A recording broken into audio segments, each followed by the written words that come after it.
Hi there, this is the Queen Frier trap in the Fritz variation of the two knights defense.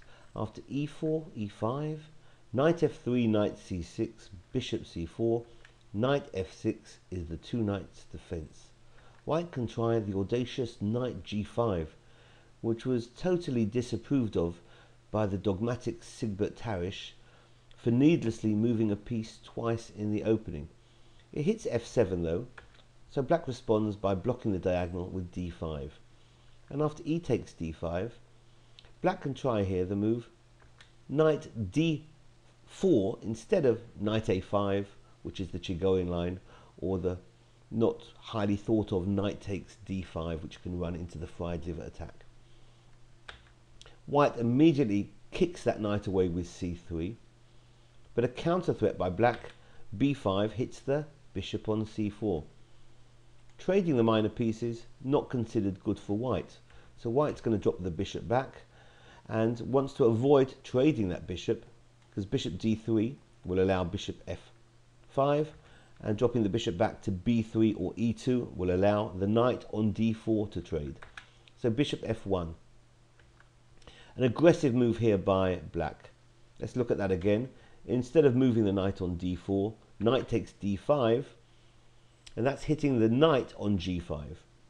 I actually had this position with the white pieces in a tournament in Herzliya, where I was first place, needing a draw to secure first place. And I tried knight takes f7, which I thought looked overwhelming. However, it proved to be underwhelming, and I went on to lose. So white here can play c takes on d4, and after queen takes g5, the bishop can come out with tempo. Bishop takes b5 check. Rather than offering a trade, black keeps the pieces on the board with king d8. Now that g2 square is loose. Queen f3 seems to answer that problem, while aggressively hitting the knight on d5 and the pawn on f7. Bishop b7 for black places that bishop on an energetic diagonal and offers up the pawn on f7.